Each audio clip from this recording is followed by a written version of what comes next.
Good morning. Thank you so much for joining Collington's first ever live and webinar presentation featuring the esteemed Bowie Chief of Police, John Neske. Come up here, John.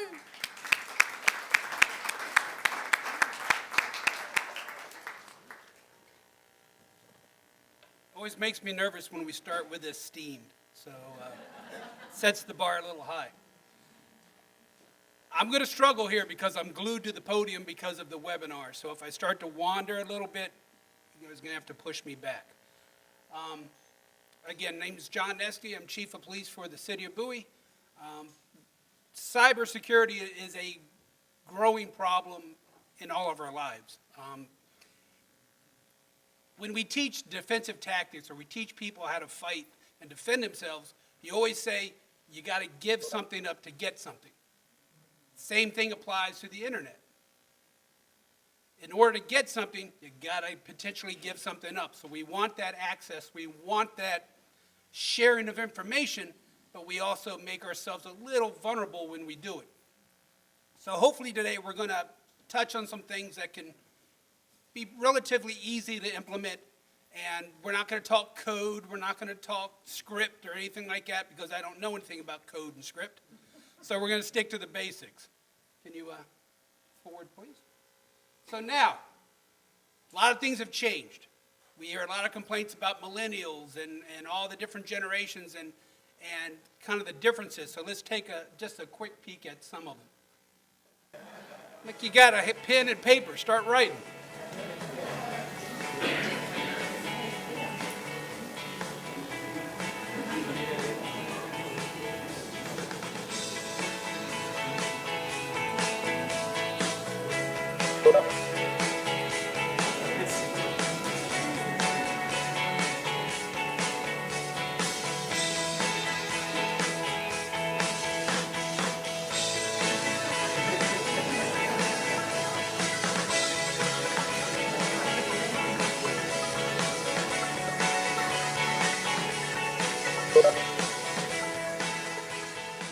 So you see there's a lot of changes, just culturally and focus. I've never seen so many pictures taken of food, things like that. We used to live and enjoy the moment. Now we're so busy documenting the moment that you don't even realize you're in it. But what would life be without if we didn't have it?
One of my favorite commercials recently has been the senior lady, and she's like, I put all these pictures up on my wall.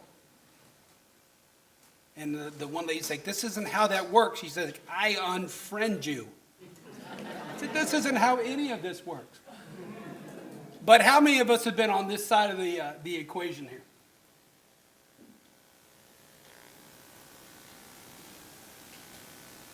There must be a website that can help you deal with a clingy baby. Oh, I don't want to bother the internet with my problem. Oh, come on, Mom. We'll help you, Surf. Click that one, Mom. No, go up. Keep going. Up, up, up. The blue ones are ads. That's the toolbar. Now you've opened Word. Close it. Close it. Don't say this. Stop clicking. Don't go there. Why are you buying a freezer? Don't click the card or you bought it. Oh, you clicked the card. If you're so smart, you do it.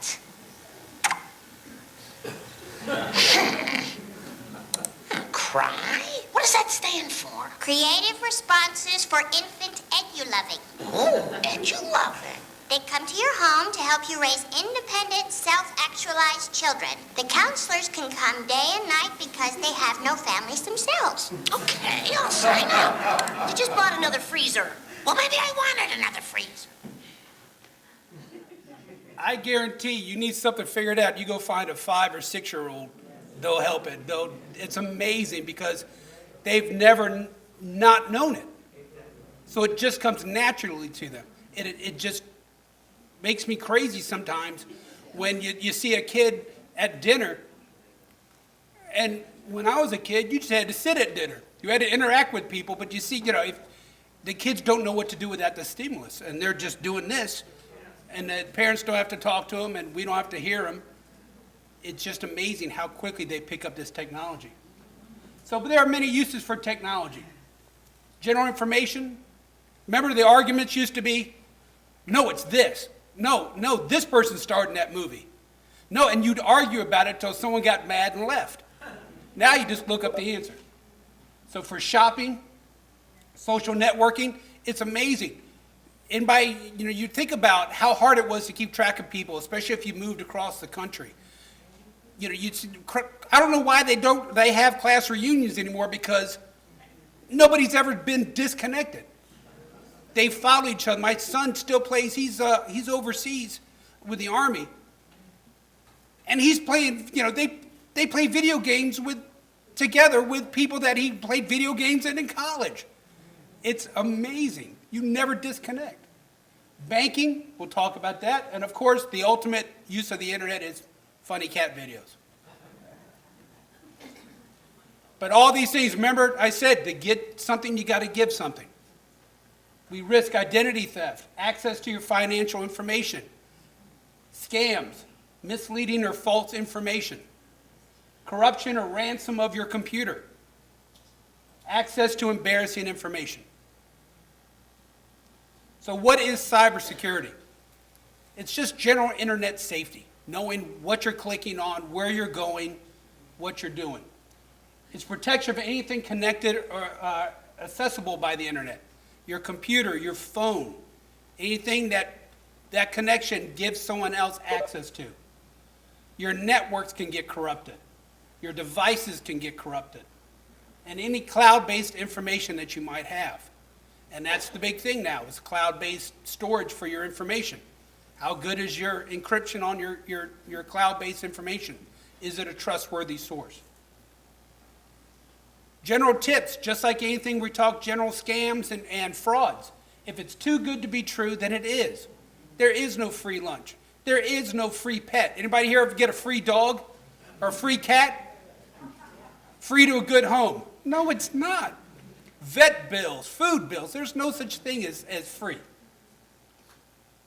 We always want to use secure passwords with combinations of letters, uppercase, symbols. Don't use the same password for everything. Don't have one password for everything, because if someone gets that password, they're just going to go through all your accounts, keep trying that same password. Don't use your birthday. Don't use your social security number. Don't use your pet's name. I know they're easy to remember, but they're the first thing that people are going to try when they want to access your systems. Don't use an unknown flash drive. Anybody know what a flash drive is? It's the little sticks that you can use as a portable storage device.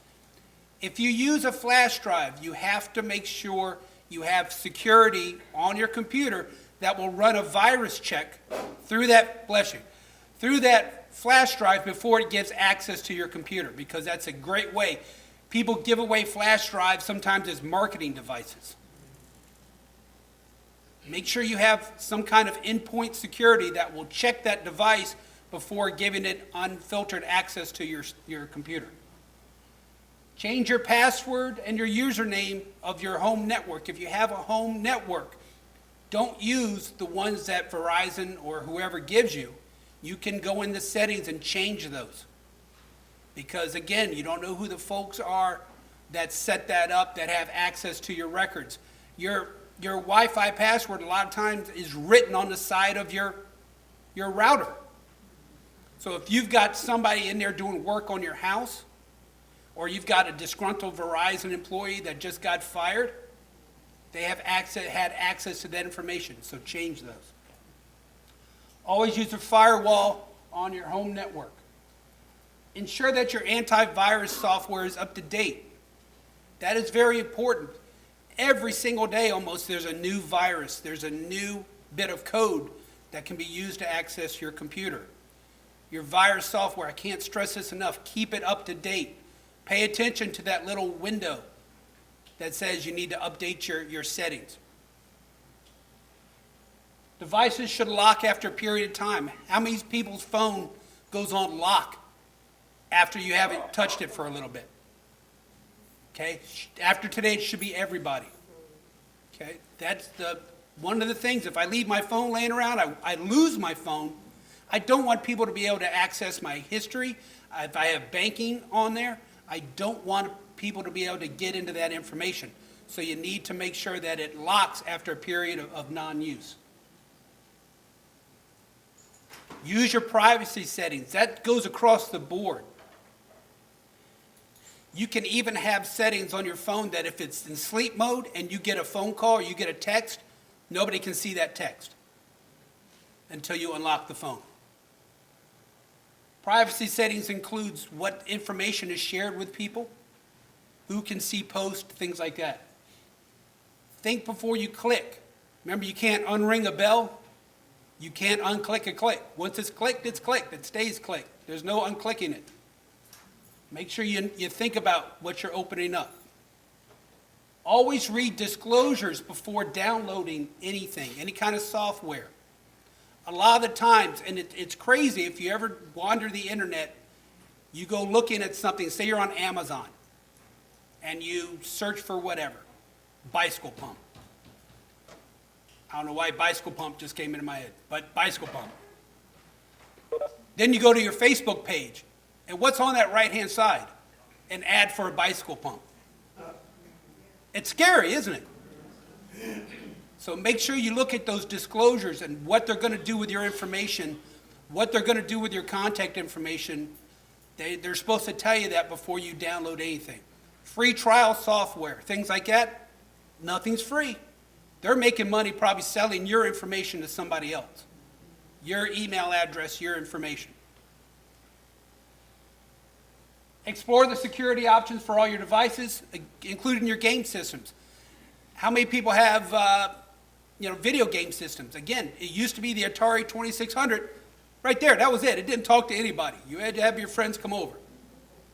Now, you're playing with people across the world.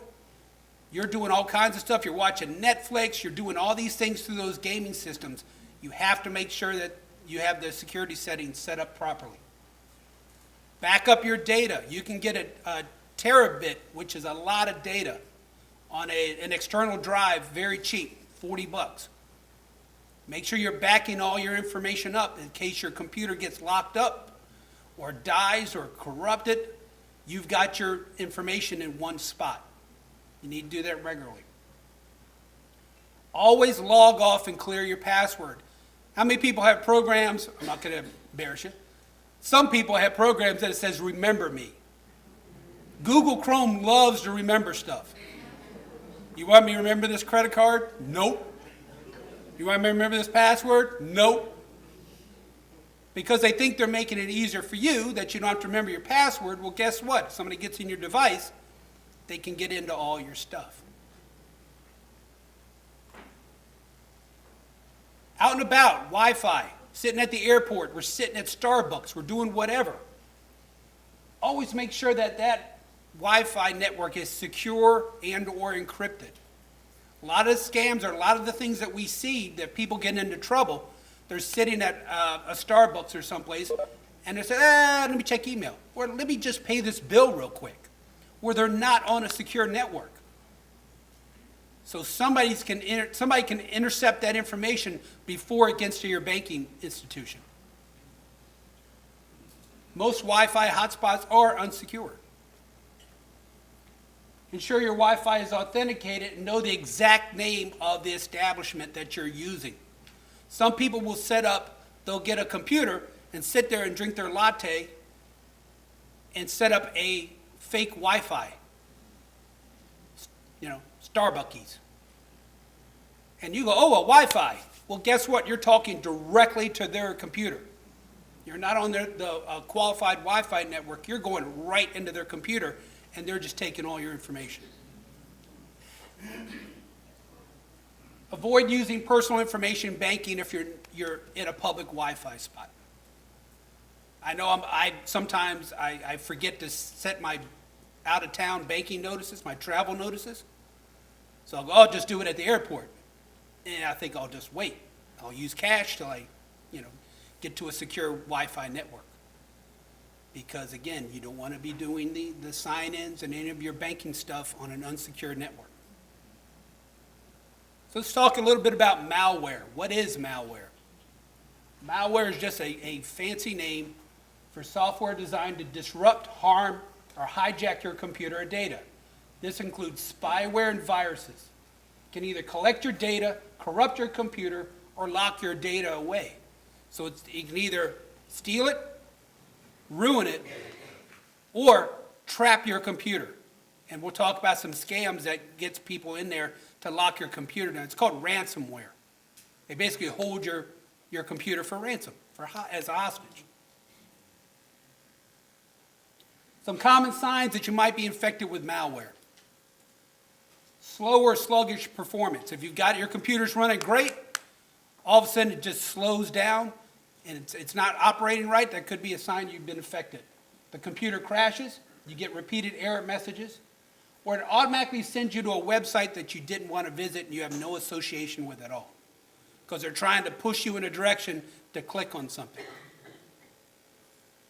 Unattended reset to a new internet homepage. So if your homepage is Google, and all of a sudden your new homepage is Yahoo or something else that you're not familiar with, that could be a sign that someone's pushing you in that direction, trying to get you to click on something. Pop-up ads or ads appearing when no browser's open. You ever been on a website and all of a sudden 10,000 pop-up ads just keep springing out at you? A new toolbar has replaced the standard one that you used. There are new icons on your desk, your desktop, the front of your computer. Could be a sign that something's running. Decreased battery life on a mobile device. Why does that decrease? Because you have something running in the background all the time. So your phone is never resting. It's always running this app, this spyware that may be tracking your keystrokes. So you have to be careful of that. Adware. Adware is just a term that for software that displays digital ads. It's considered malware when it collects and sends information without your permission. So again, we're reading disclosures, we're looking at privacy notices.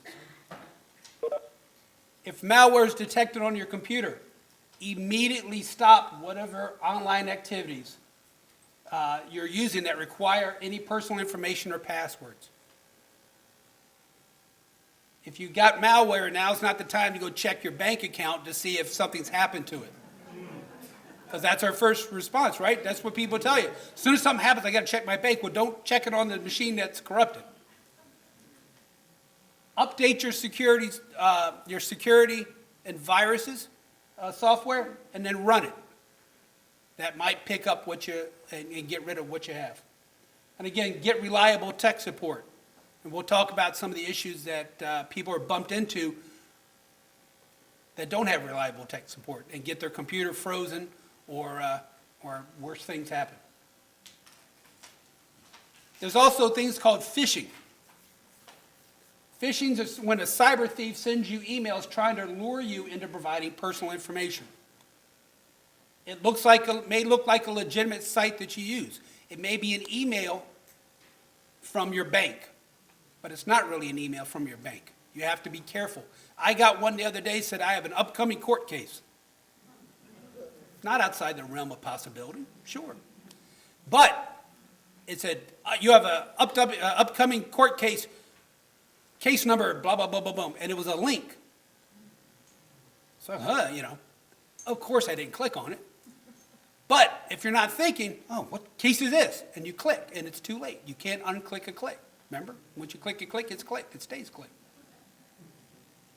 So again, they may look like legitimate sites you may know. May use threats, warnings, or enticements. Your account will be frozen. Immediate action is required. No bank or financial institution will contact you with these kind of emails. You can sign up for your alerts through your bank. I get alerts on my phone. So if I've got what appears to be maybe a sketchy transaction, I get the alert. Did you just make this transaction? My card got hacked about a month ago. I didn't do anything. I don't think I did anything. But again, did you just try to make this purchase for $3? Nope. Okay, stop using your card. We'll send you another one. Phishing, they're going to ask you to click a link. Don't click on things without thinking about what they might be. The link will lead you to a spoof site where you're asked to enter personal information. And you're never asked to enter. You're asked to confirm your information, like they already have it. Can you confirm your date of birth? Can you confirm? I got, we'll talk about scams a little bit, but I got something that says we need to confirm your date of birth before we can proceed with your credit card app. Well, I knew I didn't put a credit card app in. But again, it's knowing what's going on and taking the time to read things. There's also something called spear phishing because they just need to put more terms out. Phishing, they're just kind of casting the net. Spear phishing, it's a little more directed. This is where they have some of your personal information. So if you've been shopping on a site, you're looking for that perfect bike pump, or you're doing whatever, they've got enough of your information to give you a targeted phishing scheme. So it's going to target you by using information they already have to make it appear. The email is from someone that you know. It might be. Has anyone ever received a personal message or an email from a friend that looks like a friend, but when you look at it, it's got some weird scribble on it? Yeah, that means somebody got a hold of somebody else's information, pulled you out of their friend list. Hey, it's Susie. Please click on this for this, right? Be careful. Reach out to Susie. See what's going on. Signs of phishing, request that you make contact through a link. Always urgent in nature. It can never wait. You never get a phishing email that says, hey, contact me when you get a chance. Everything's right now. Sometimes there's spelling and grammar mistakes. That's not because they didn't go to school. It's because they're probably using a translation software. And the translation software is close, but it's not always perfect. So that's a dead giveaway that it's coming from another country. Generic greetings, such as dear user, valued customer, because they sent this email to 5,000 people. So they're not going to call you directly by your name. So never click on links and pop-up ads or emails from unknown users. Sometimes those pop-up ads are tricky. The only thing harder to find, Waldo, is finding the little X on those pop-up ads because they're never in the same place. Sometimes they move. And that's to try to get you to actually hit the link and not the X. Don't trust contact information provided through these emails. check the reliability on your own. If they give you a telephone number for your bank, don't use that number. Look up the real number someplace else and verify that number. And if you get the wrong department, so what? They'll get you wherever you're supposed to be. They've got that information. Don't trust. So I'm not going to click on the link. I'll call the number. Well, who says that's the right number? Always verify. It's not that oxymoron, trust but verify. If you have to verify, there's no trust. So just don't trust anybody, except me. Don't respond to anything from an unknown or blocked caller. Anybody here still have a landline in their house, regular house phone? I do, because it's part of my triple option thing I get from Verizon. But I get irritated when it rings because nobody I know is going to call me on the house phone. And they're always blocked calls. So don't even answer it. It's not worth it. Preventing phishing. Know that most legitimate companies or organizations will not request personal information by email. They know better than that. Always look for a verification symbol. We'll talk more about that in secure websites. Sign up for cyber alerts at the U.S. Cyber Emergency site, us-cert.org. That should be on your papers on your desk or on your table. You should have a list of all the sites that I reference up here. I don't expect you to take quick notes like that. All right, phishing.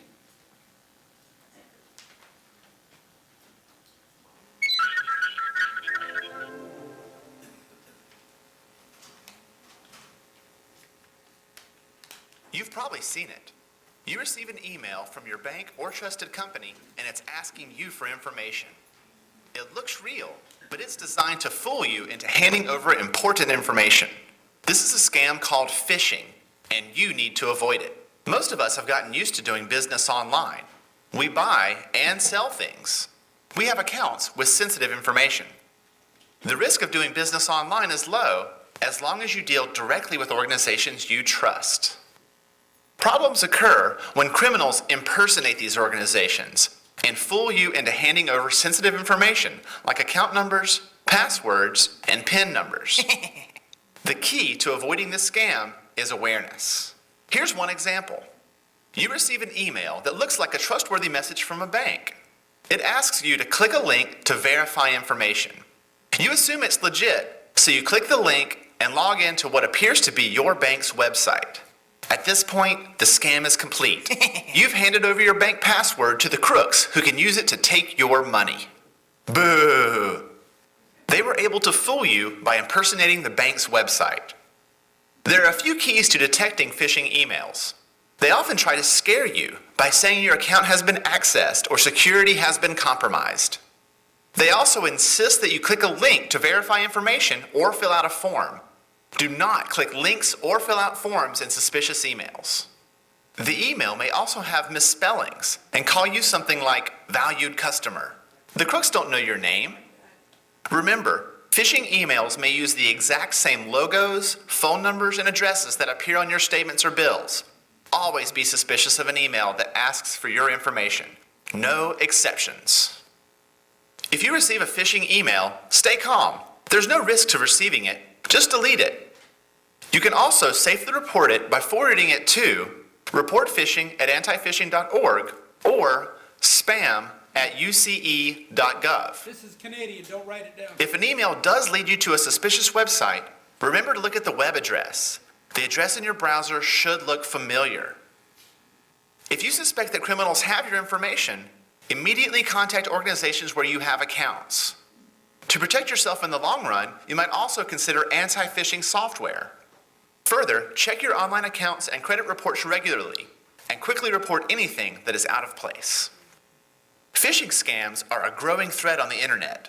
By being aware of the scam, you can feel confident in working with companies online. Yay!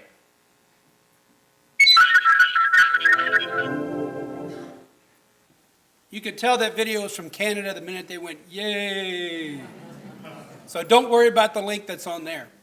One of the things that we are seeing is a huge increase in online scams for credit cards. Why? Because most everybody has chips now. They have chips in your credit cards, which makes it almost impossible to duplicate that credit card and use it at a physical store. What they used to do is to get your credit card information, get a magnetic strip. They'd steal blank gift cards that had the magnetic strip on the back, superimpose your information onto the front, and it would read the strip and use that as a new credit card. With the chip, they're not able to do that. That's pushing most of the crime online now and stealing the credit card information and using it for online purchases. So you need to be very careful and check your records. So shopping and banking. Anybody here do online banking? Okay. I do. I'm very careful with it. I'm very cautious when I'm using it.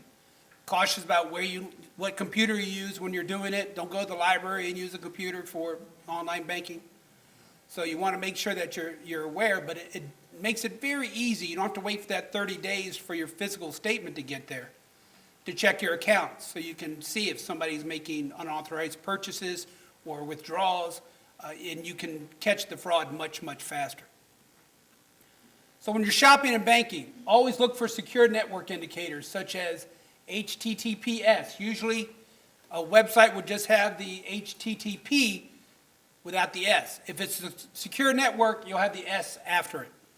There also may be a padlock symbol saying it's a secure network, or now they've got changing colors. So you'll have a green in your bar. So you have a green and then the website address next to it. So you can tell that's a secure network.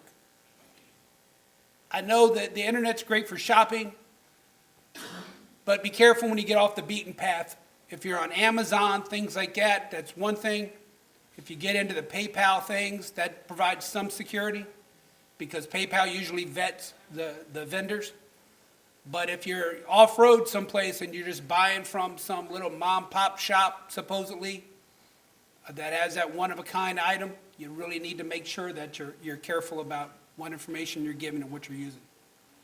So you got to research who you're buying from for any first-time purchases.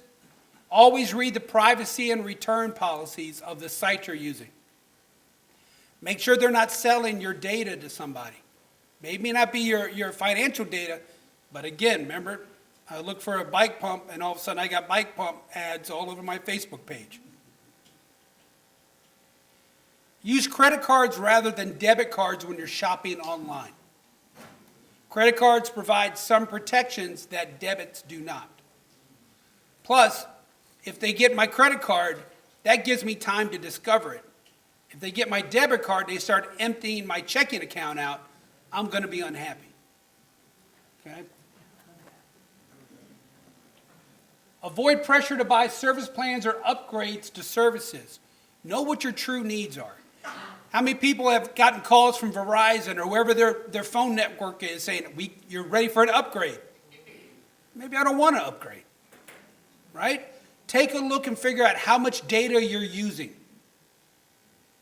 And then check them out how much data you're paying for.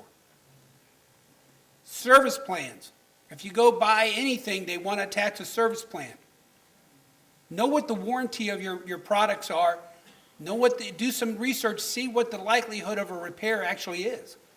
Anybody ever get one of those home warranties? I had one, it was useless. It really was, because you're not going to get that same. If I have a Train HVAC system, they're not going to give me that matching HVAC system if they need to replace it. You're getting some lower, you're not getting a Train, you're getting a Pain. You're not getting what your replacement value is. So just be careful about that. Again, talked about monitoring your account activity on a regular basis. Know what's going on with your accounts. Don't ignore small unknown purchases. If you see, $3, I don't know what that is. That's just $3. It's somebody testing the fences. It's somebody seeing, are they paying attention? Because what you'll see is $3 goes through, $6 goes through. Okay, good, the card's good. Now let's make some $1,000 purchases. So they try to sneak a few in to see if it works, and then they move on to the heavier hitters. Never enter your social security number onto any site unless it's absolutely trusted and absolutely necessary for whatever transaction you're doing. If you're applying for a credit card, if you're applying for a bank loan, something like that, you should know where you are. Otherwise, Amazon doesn't need your social security number. You know, Fred's Antique Shop does not need your social security number. Always sign up for your bank for alerts or travel notices. I didn't do that once. I was down in South Carolina with my son when he was in college. And I go to, I'm doing the dad thing. I'm stocking him up on groceries before I leave. And I got $150 worth of groceries on there and my card's getting denied. It's very embarrassing. But I hadn't set my travel notice. So they were seeing purchases. I had bought a couple small things at the Walmart before.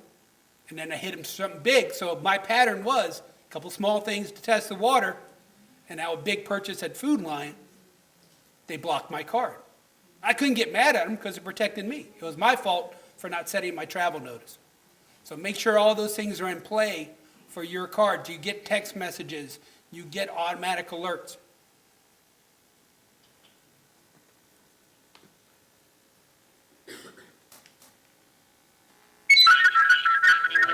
Again from Canada.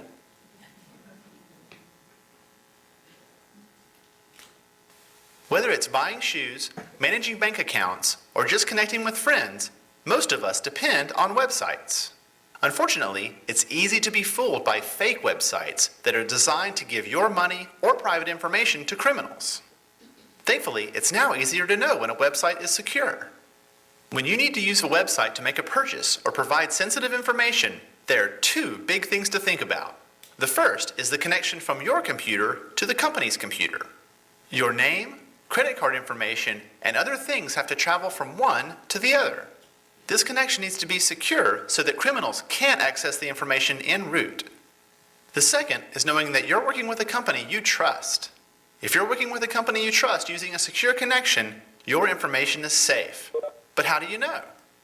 Knowing what to look for in a browser is a big step to using secure websites. Let's consider the connection we mentioned earlier.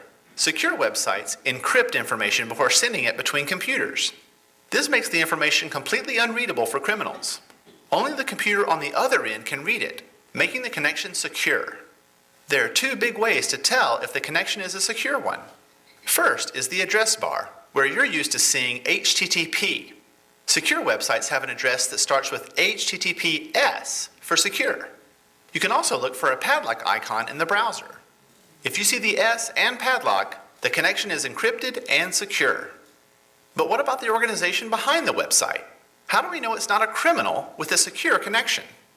Well, a new system makes this easy. New web browsers display color and company names in the address bar that help you know the site is trustworthy. It works like this. Organizations that depend on security can have their websites reviewed and validated by licensed, unbiased companies called certificate authorities. These rigorous reviews ensure the organization and website are trustworthy and using a secure connection. If the tests are passed, the site is issued an EV SSL certificate, and only sites with these certificates display color in the address bar, including the company name, along with the address. Green means go, red means stop. This review process means criminals can't obtain the certificate that's required to display the colorful information. So when you see a site with green info in the address bar, you can be sure it's legit. Now, if you're reading the news or checking the weather, security doesn't matter as much. So don't be concerned if you don't see the green bar or security information. Security matters most when you send sensitive information like credit card numbers, passwords, and private info over the internet. If you're about to make a purchase, your browser holds the clues. Look for the S in the address and the padlock to make sure it's secure. And if you're concerned that the site could be a scam, look for the green information. With these things in place, you can feel confident that your information is safe and secure.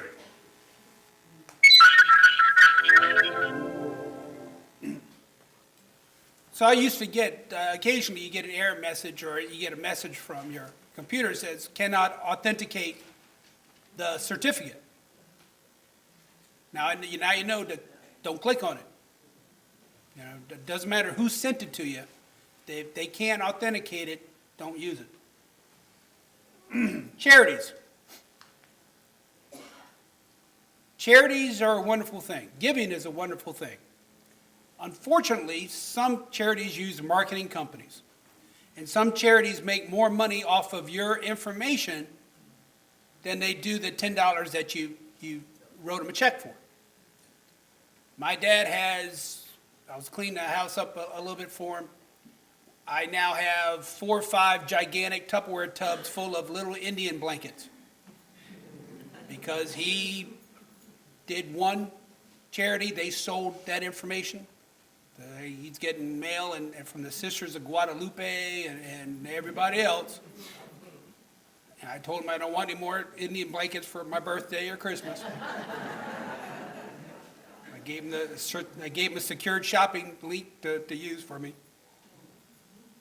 So be careful, because they're going to make way more money on selling your information than they will from your donation. Be especially cautious online. Avoid pop-up charities that appear after disasters. Again, they prey on people's concerns. They prey on people's generosity. So if you have a major flood or an earthquake, you're going to see charities pop up very quickly that are targeting that. It's almost a spear phishing type situation. Check your charity's trustworthiness at give.org. That's on your sheet, because that's not from Canada. Use that. Another thing to be aware of on your charities is how much of that money actually goes to, this is me preaching, not so much cybersecurity, but how much of that goes to the actual charity, how much does it go to support the infrastructure of that charity. And there's a lot of easy information that shows you the ratios. So you want, I guess around 10% infrastructure versus 90% going to the actual cause. Social media, again, we talked about you never lose touch of anybody anymore. Social media can be a very challenging arena. Anybody here know anybody who got unfriended after the election? They're out there. I've had people that got disinvited to Thanksgiving dinner. Family members, not mine, but I know people whose family members got uninvited to Thanksgiving and Christmas because of the election. So it's kind of a minefield. First thing you got to do is know who your friends are. I know people who have 5,006 friends. They got friends they haven't even met. Because it's friends of a friends of a friends. I post a picture, somebody likes the picture, a friend of theirs likes that picture, and then a friend of theirs sends you a friend request. Be careful who you're allowing into your world. My circle is very small, and it's not because I'm antisocial. A little bit. I had 14 friends at one point. 14, and 6 of them were family. I just don't need that many people seeing my stuff. So know who your friends are. I was at a show at the Ram's Head in Annapolis, and the person I was with, she's like, "That's one of my Facebook friends over there." Well, go say hi. Well, I don't really know him. That's the kind of stuff that gives you a migraine right in the middle of your eyebrows here. Then why are you letting them see personal aspects of your life? So to be very, very careful of that. Again, check your privacy settings. If I put a picture up, I know exactly who can see that. Only my friends. Friends of friends can't see my stuff. And part of it's my position. I don't want the world knowing what I'm doing on the weekend. Not that I'm doing anything awful. But again, I'm a fairly private person. I don't want it spread around. I got dragged to a high school reunion. And immediately after that, you're inundated with pictures and friend requests.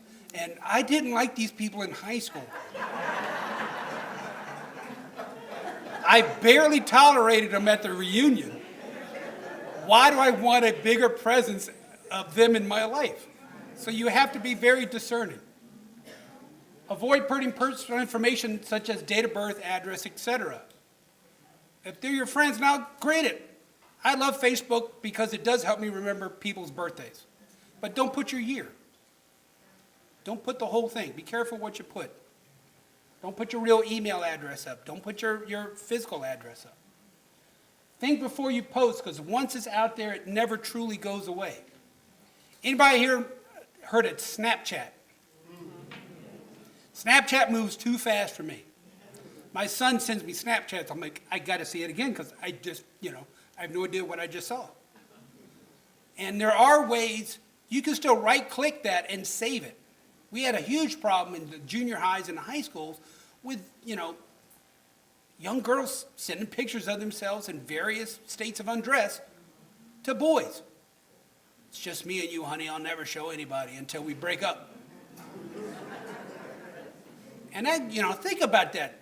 We got embarrassed in high school if we wore the wrong sweatpants or you had a stain or anything like that. Think about those pictures ruining your high school experience.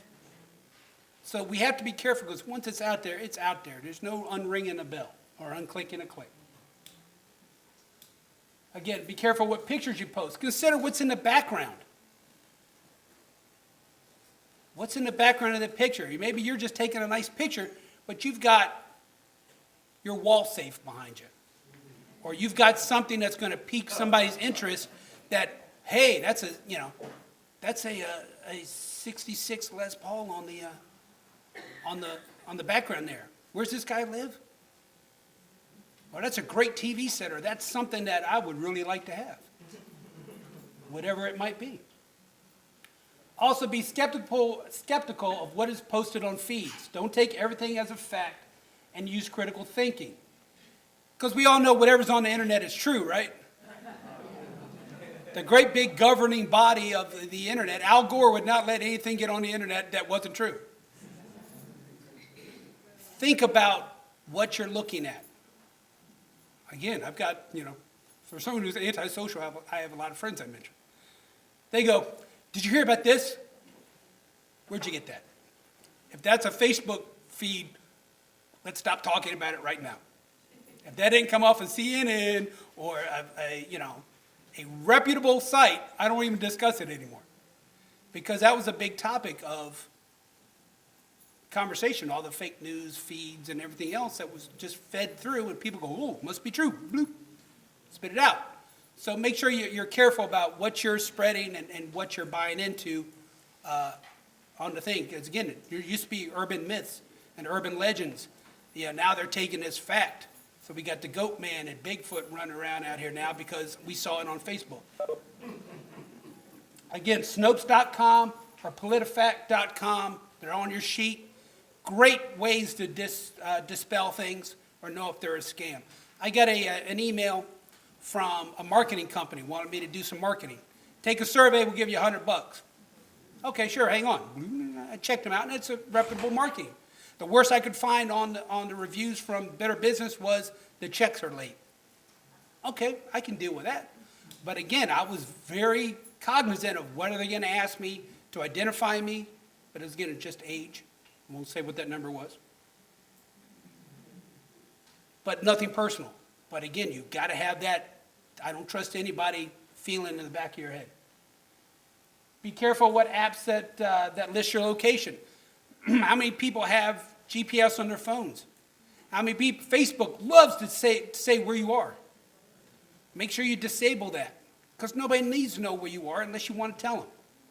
But if you put something, a post on Facebook, they don't need to know you're at Collington. They don't need to know, I'm sorry, everybody loves to be at Collington. Tell everybody that you're at Collington. But they don't need to know where you are unless you check in on purpose. Same with your cell phones, your computers, different apps. Be careful what information you're giving to folks. There's one, be civil on social media. Don't take things so personally. You try not to get in a Twitter war or a Facebook war. It's easy to do. And I see lots of people do it, and they get unfriended really quickly. Because I don't want to see it. I don't want to be part of that nonsense. Try not to get in that tit-for-tat battle with people. Be civil. Oh, yeah, be civil. And it's not so much our generation as it is some of the younger generations that take things way too seriously sometimes.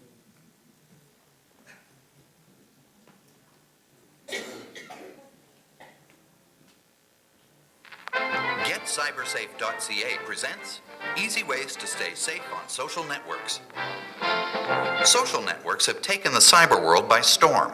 It seems like everyone belongs to at least one of these online communities. They make it easy and fun to instantly connect, share, and stay up to date on everything from world events to what your friends are up to. But you aren't the only one to have discovered how amazing social networks are. So have cybercriminals. They like to get social too, but their definition of getting social is helping themselves to your personal information, among other things. Cybercriminals on social networks pretend to be people they aren't, so you'll add them to your friend list and give them access to your personal information, location, and activities. Creepy, eh? Cybercriminals also create fake apps and links designed to look like something you and your friends might be interested in, so you pass them along to each other. Clicking on the wrong link could help a cybercriminal steal your information or infect your device with malware or a virus. But cybercriminals aren't the only danger you face on social networks.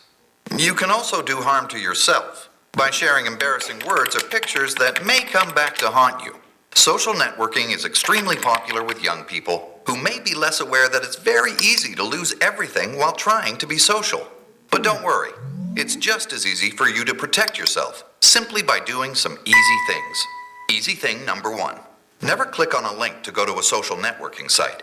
Cybercriminals have set up fake sites with names close to the real ones to get your name and password and do other assorted damage. Instead, type the address of your social network right into your browser or bookmark it. That way, you'll always know it's the right one. Easy thing number 2. Never post words or pictures on social media that you wouldn't want a future employer or family member to see. Nothing on the internet ever goes away, even after you think you've deleted it. Easy thing number 3. Privacy settings rock. They'll let you determine who can see what and who can't. Also, never post your home address, telephone number, or email as part of your profile. Easy thing number 4. Don't accept friend requests from people you don't know. People on social networks aren't always who they say they are. Sometimes they're only after information, not friendship. Easy thing number 5. Before downloading apps or clicking on links, stop and think carefully. Do you really want to share what the app is asking you to share? Can you trust the source of the link? The wrong link could connect you with malware, viruses, or other bad things. And one last tip. Share this video with your friends, because the more people who see it, the safer we'll all be. Cybercriminals have made social networking a potentially dangerous activity. But as long as you keep the easy tips we've shown you in mind, you can be social and safe at the same time.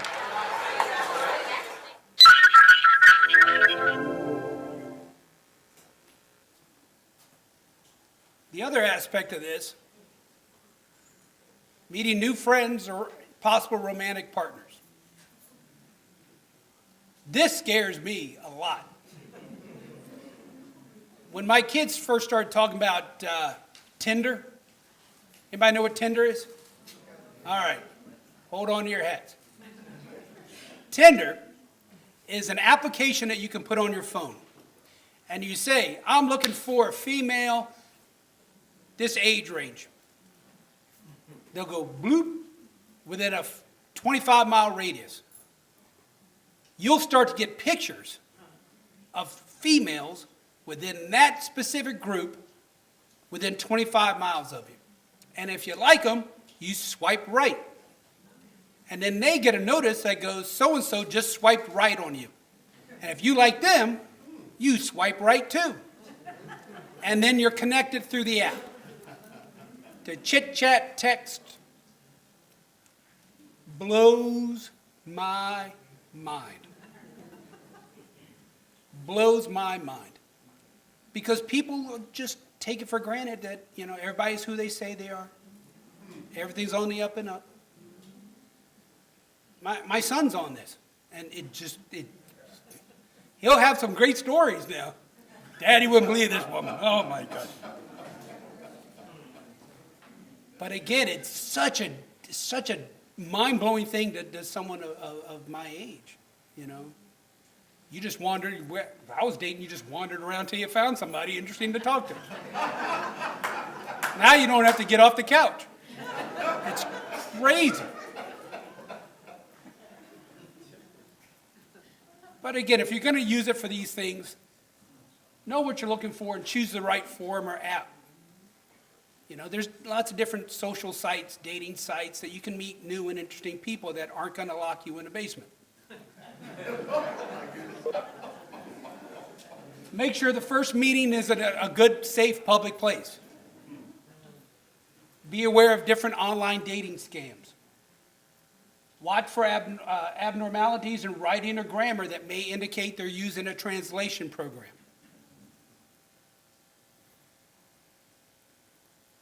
A red flag if someone sends a picture that looks like it came right out of Vogue magazine. If they're standing there in a hot red dress with a Dalmatian, that's a clue. Watch out for people who claim to be from the U.S. but are traveling or working abroad. Look out for people who will pressure you to leave the dating site and communicate by email or texting because they're trying to get you away from monitors or anything like that. So be very careful about that. And this is always a red flag. Be careful of people who profess instant feelings of love for you. It's not that you're not lovable, but most of the time it takes a little bit of time spending somebody. Be careful if someone's never actually available for a face-to-face meeting. Because that 22-year-old blonde model might be a 45-year-old bald guy sitting in Starbucks on the unsecure Wi-Fi.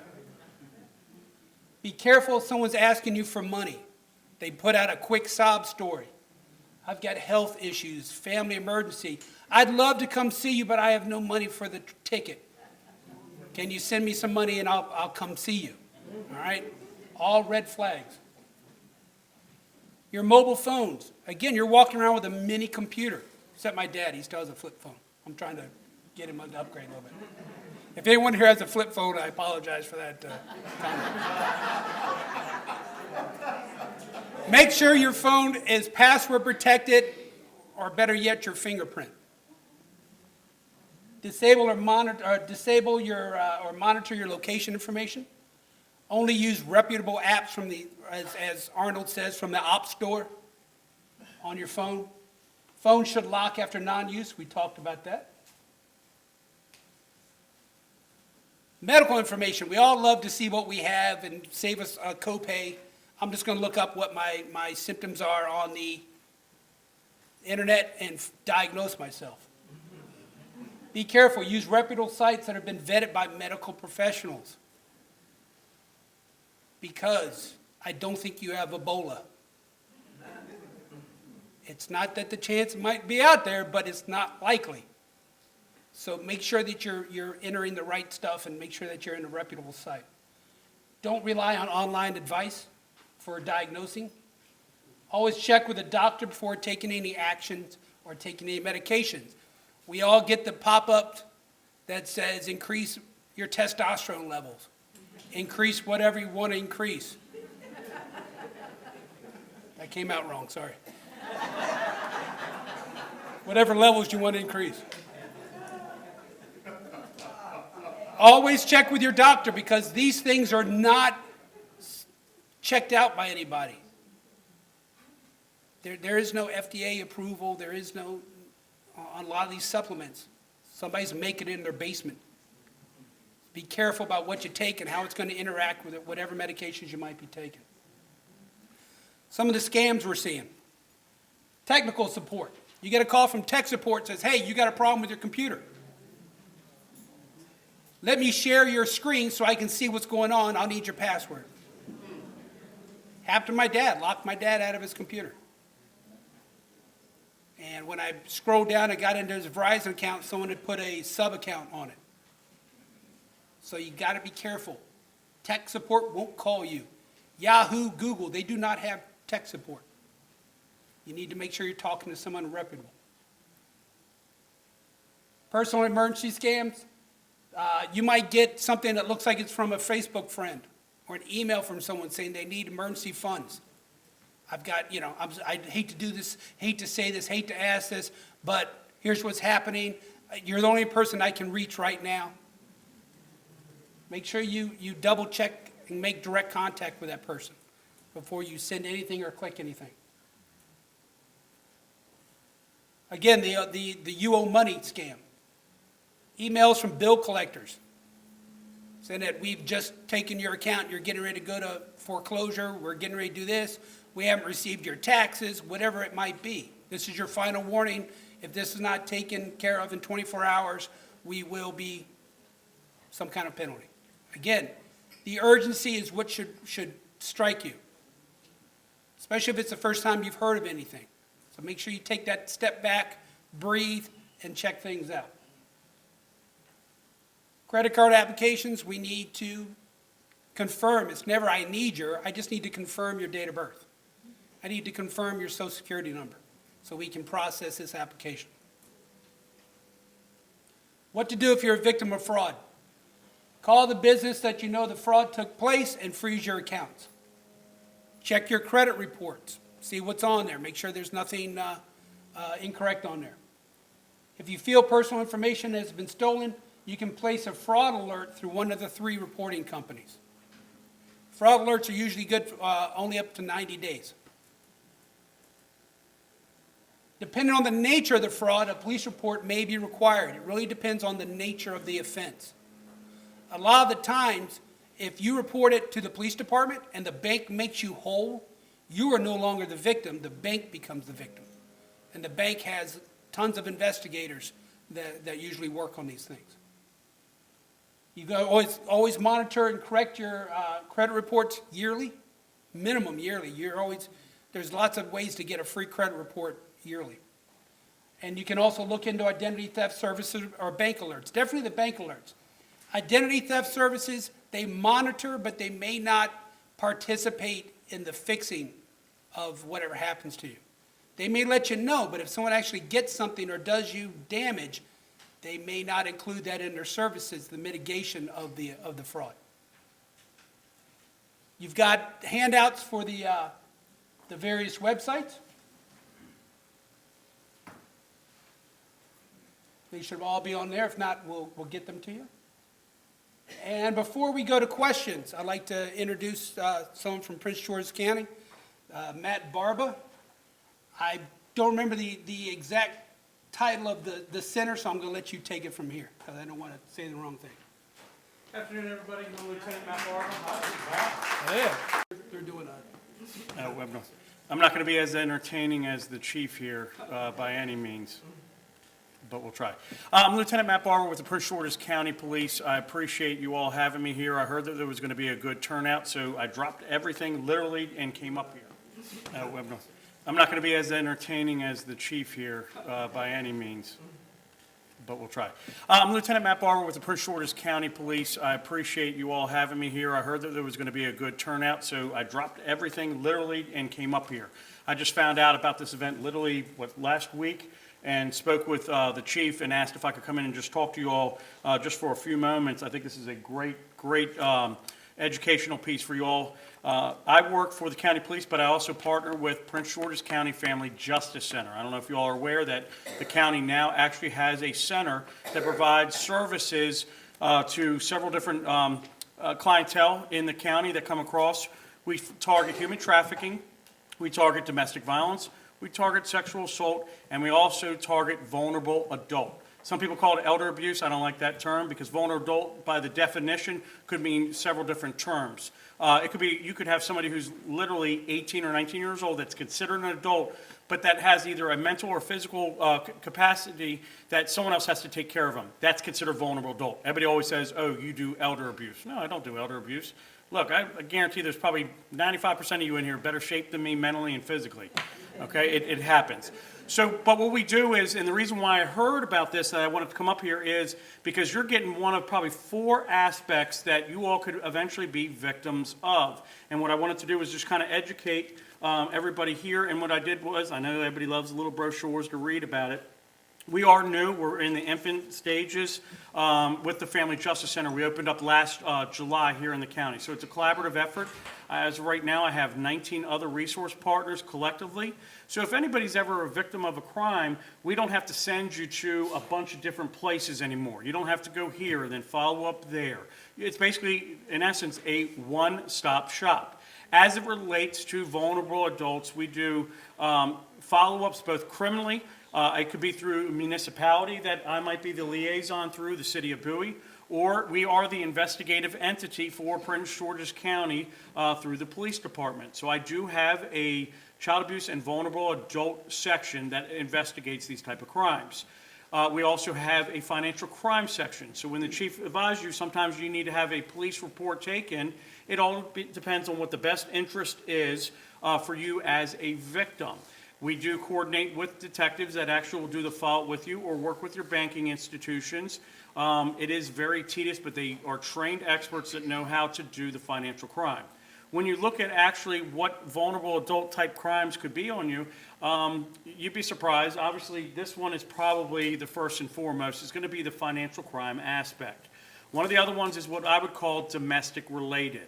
That is where you're living in a household and you got that either someone else taking care of you. It could be your spouse. It could be your sibling. It could be a family member, your son or your daughter. And trust me, we get a lot of them where you have that 40-something, 50-year-old child that never got his act together or her act together. I don't pick on just the males, okay? And they take advantage of their parents. They take advantage because there's a domestic situation. So there's abuse that are within households. I call that my domestic vulnerable adult. You have your care and custody. That is when an individual, regardless of the age, any date after 18 years old or above, that actually has the responsibility of someone else taking care of them either mentally or physically. That's care and custody. We investigate all those criminally, but we also at the Family Justice Center provide services to assist the victim, not just only through the criminal process. It is very hard for somebody to try to get their own son or daughter arrested for doing something to them. It pulls at your heartstrings. Sometimes they don't want to go criminally, but we can't just do it. I learned a long time ago with the police department, you can't do it by yourself. We need help from community and other partners because what I tell you, I might meet you one time saying you need this type of service. It doesn't work like that. You need to tell me what kind of services you might need. And having that holistic approach in the Family Justice Center, it enables us to give you other things through APS, which is the Adult Protective Services, Department of Social Services, Family Services, Health Department. So we have a wide variety along with our nonprofits and then our government agency with the Office of the Sheriff. We also partner with the state's attorney. So we kind of have that approach where we can review the case that's in your all's best interest.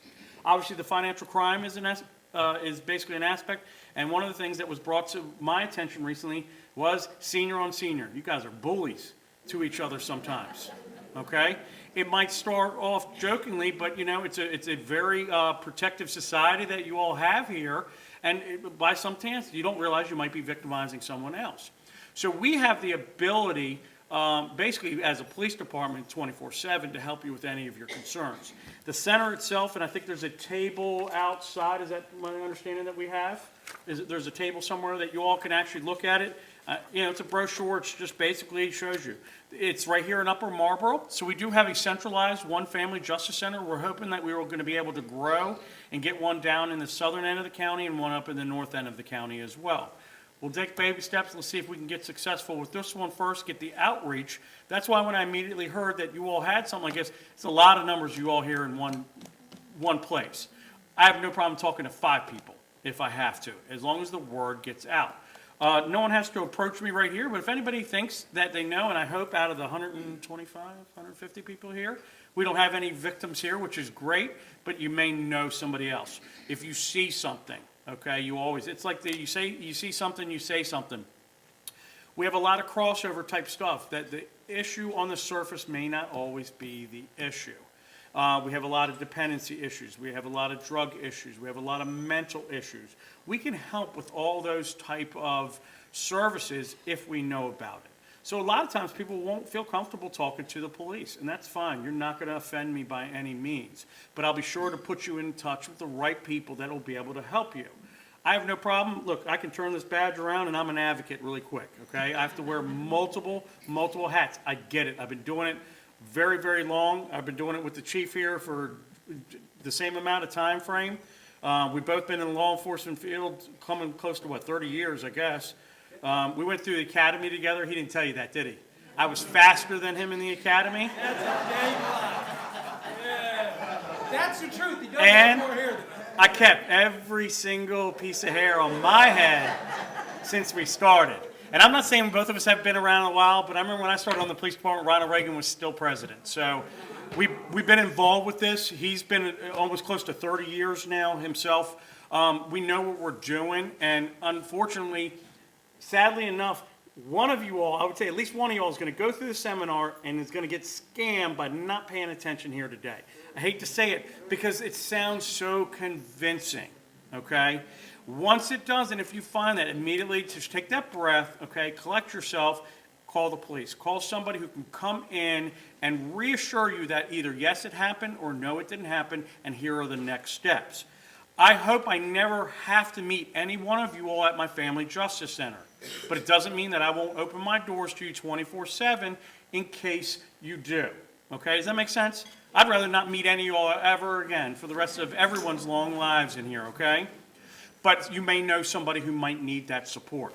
Inside the brochure is a quick rundown of all the different services and resource partners that we actually have in the center that can help you out, in a very, very brief discussion in here of a detailed of what kind of services they provide. Obviously, if it's any domestic situation, do we think that happens with adults? Absolutely. Is there sexual assaults going on? Absolutely. I hate to think any of the elder or vulnerable adults are being human trafficking, but if you do, please let me know. I want to come in and help you out. Obviously, the financial crime, I will refer you to the correct entity and make sure that you have the services you need from there.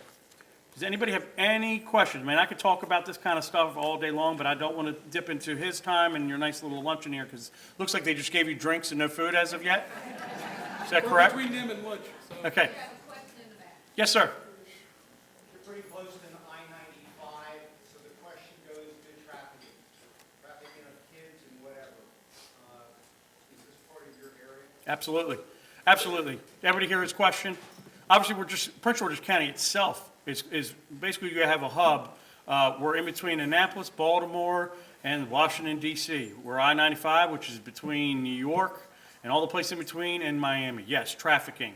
A lot of it around here would be the sex trafficking. We also get a little bit of labor trafficking. We do have partners in the Family Justice Center that actually assist us specifically with that advocacy program. We have two of them that are housed in the Family Justice Center that assist with us, and we have an outside resource that we just partnered with the University of Maryland Safe Center. So they focus on everything from the sex trafficking to the labor trafficking as well. So we learned right away, you got to bring in the experts that know those particular fields and those disciplines. Sadly enough, a lot of the cases that are coming through our county are the juveniles. And a lot of times it doesn't come in for what you think it is. That's why we always say, you're in the community, you see what's going on. I'll tell you right now, when I was an investigative supervisor, investigative commander, and Chief Nesky will tell you, I used to, anytime there was a crime in there, I would go to the seniors that were retired or anybody that was in the neighborhood, because you all pay attention. You all actually know those neighborhoods more than anyone else because you spend more time there. And look, I'll say it, sometimes you guys are nosy. But because of that, it relays simple little pieces of information that you would think might be trivial, but not knowing that the street over, someone else saw that same thing. And then what we do is we try to form a pattern or a puzzle at that point. So that's why I always say, you never know. I'd rather screen the information that comes in. Whether it's somebody your neighbor knows is going through a domestic situation, I ask you all never to go over on your own. Okay, safety, safety, safety. I am a huge advocate of safety.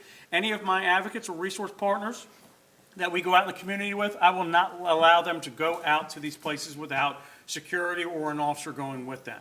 because you never know when things will escalate, especially in these domestic type of situations, because usually, and most of the time, when we do home visits, which we do, and we can do an overview of home visits as it relates to our resource partners. So if one of our resource partners needs to come out to you as well, we usually provide that service, because a lot of times the aggressor is somewhat hidden in the shadows sometimes, or someone's being influenced not to say something when we come out there. So, yeah, unfortunately, you all are our eyes and ears. Unfortunately, we do have a little bit of an issue in the county, and it is the juvenile base. Obviously, we all know, look, anybody here been down to MGM for the slots yet? Come on, not one person's been down there? I see you in the back. Now, have you walked away with your money, or have you given it, you've donated it, haven't you? Okay. So with MGM, obviously, we had to look into this account not only from a economic benefit to the county, but also we had to look at it criminally as well, of who's going to be here. Criminally, a lot of times you go after people and you're actually doing an investigation, and they'll quickly, I'm a victim. And you really have to take into consideration that some people are there, especially with this sex trafficking, some people have been placed into that type of situation. But you guys are our eyes and ears. If you see something, say something. Let us do the cold knock on that house. We are prepared for it. We know how to deal with it. We never release any information that it was your neighbor back and forth, okay? We are a mandatory reporting, though, okay? A lot of the resource partners, and that's important to know, if you do say something, the majority of us are mandatory reporters. You all understand what that means? If you tell us, we got to act on it. I know that the chief's one of them, I'm one of them, anybody else, but most of the time, we will keep all the information that we get confidential, but we are able to go to these houses and do immediate interventions, whether it is just a quick assessment. A lot of times, we're just doing a quick check on the welfare just to make sure that things are okay. Anybody have any other questions? Thank you all for your time. Please, right here, out there, if you have any other questions. That's all I need. It sounds like we got another lunch speaker here, doesn't it? All right, I got 2 written questions here that I'm going to answer and a couple more in the back. I have no problem talking while you guys eat your lunch. If that's all right, we can keep moving? Yeah, they'll start. Okay. All right. Collecting the questions now. If you have any, just raise them up. Okay, so I've got, what's the relationship between the police department, both county and city, with Collington? Evidently, we do have some kind of relationship because I'm standing here, but thank you. The county has main jurisdiction for patrolling this area and responding to calls. We, as the city of Bowie, you're not too far, and the secret of Bowie is if you're not in Bowie yet, stand still, and you will be. So you'll be seeing us, and we're always happy to help out however we can. What is the value of a gated community, and what does it do for crime? Anytime you can put any kind of control measures or geographical barriers, it's a good thing. The honest answer is that if somebody wants to get in here, they're going to get in here. But the harder you make it, and the more hoops someone has to jump through to get in here, the safer you're going to be. And statistically, your chances drop. So the gated community is a plus. No one is 100% invulnerable to crime, but it definitely does help, and it definitely does help detour.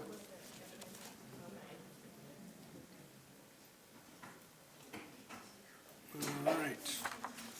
Some of these I'm not passing because I don't know the answer. Some of them, my eyes aren't good enough to read them. So I should have told you to print in large block letters. So, all right, what should we do with old computers? That's a good question. Old computers, pull the hard drive. It's just a couple of screws, pull the hard drive. You can demagnetize it, or you run it with a magnet. That'll erase the information, or do what I do and hit it with a hammer about 20 times. Also, a lot of the recycling places have electronic recycling stations. So take your old computers to those recycling stations.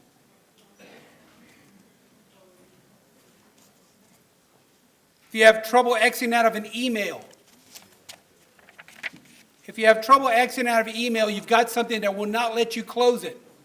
Minimize it or go to Task, hit Control, Alt, Delete, go to Task Manager, and it'll tell you in tasks. It'll ask you what you want to do. You can forcibly end that program through Task Manager. Control-Alt-Delete while the computer's running brings you to the Task Manager sample, and you can go into there and forcibly close the program.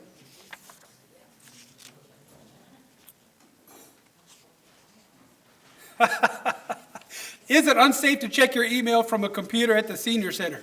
Are we talking this senior center or Bowie Senior Center? But again, always look for the authenticated and secure Wi-Fi.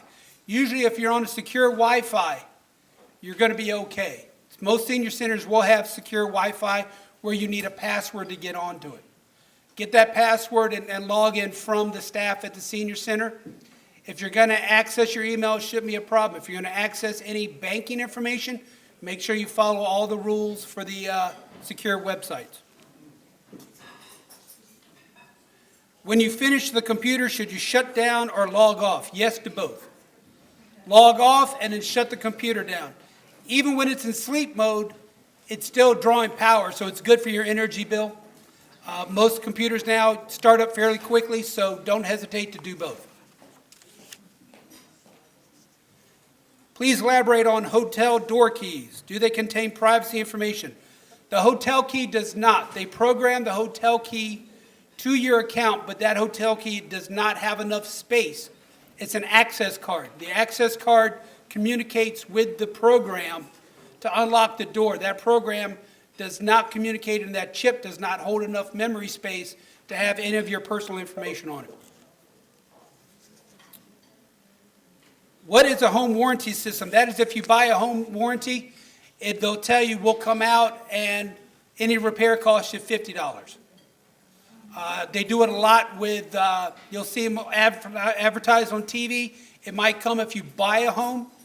It comes with a home warranty. Again, there are limitations to what they will or will not do. You will not get, for the most part, absolute one-for-one matches on your appliances if they have to replace them. They're going to give you a basic model. If you want to get something for just the occasional maintenance, but nothing that's going to be a large purchase, do your research, find out what it does and does not cover.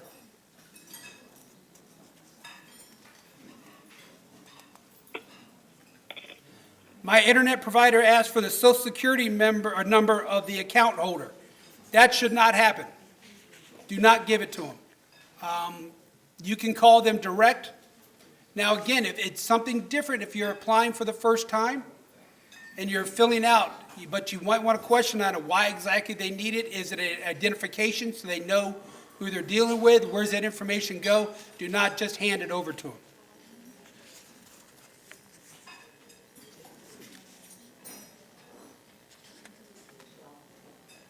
Internet provider may ask for a date of birth only because they want to be able to track you down and chase you if you skip out on your bill.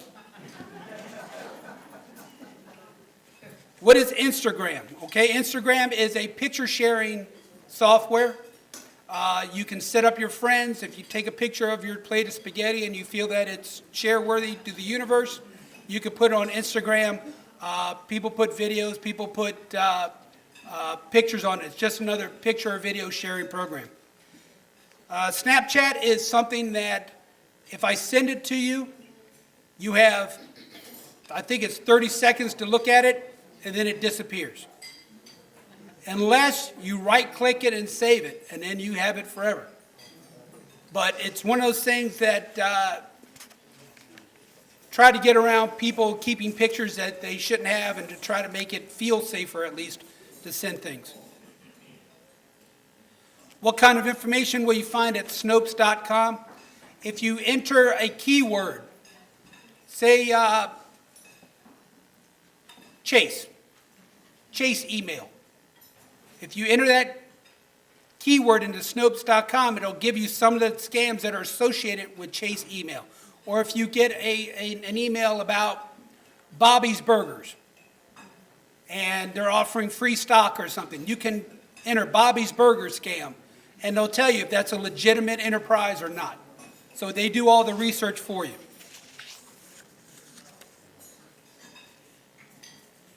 What is safer? password with caps, symbols, etc., or the thumbprint. You're going to have both. In order to enable the thumbprint, you have to have another password, because that password will be required at any startup. So if you get an update and you turn your phone your phone off or your tablet, it's going to ask you for the password before it enables the Touch ID. Who are the people who hack? If I knew that, I would have arrested them already. But you've got all kinds of people that do it. You've got foreign entities that do it.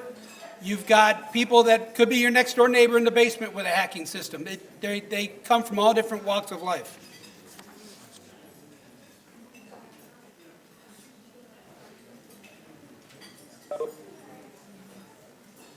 All right, if you see an icon, but when you go to programs, you can't find that icon. Where is it? Can I get it myself, or do we need to go to the Geek Squad? If you see an icon that is unknown to you and it's not listed, good job going through the program to see if you could find it. If you cannot find it, you might want to get some tech help, because depending on how that is in there, you can either update your security software, or you could go to a Geek Squad or something like that, tell them what you have, and they'll tell you how to get rid of it. Because if you just delete an icon on your desktop, it does not delete the program. It deletes the shortcut. In order to delete a program off your computer, you have to go into the computer management system, into the install delete programs, because that wipes it from what's called the registry. The registry contains all the back pieces of data. If you just do the surface, you're not getting the entire thing. What is the dark net?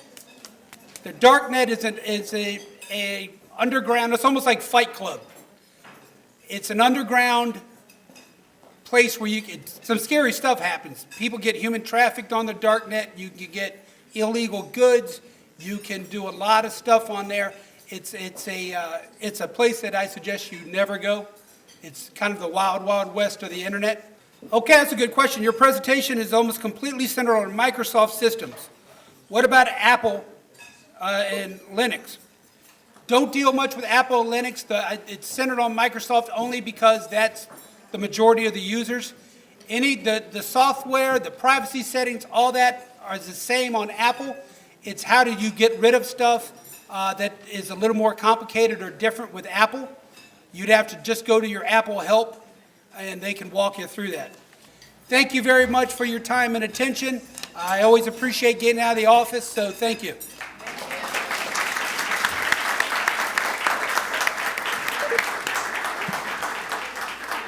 John, on behalf of Collington and everyone here today, this was just fabulous. So much incredible information to help everyone here. Thank you so much. Another round of applause, please.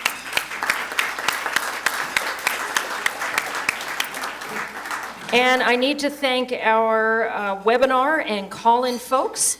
Hopefully you enjoyed the seminar as much as we did. And we have your email, so you too will be receiving the questions and answers emailed directly to you. Thank you so much.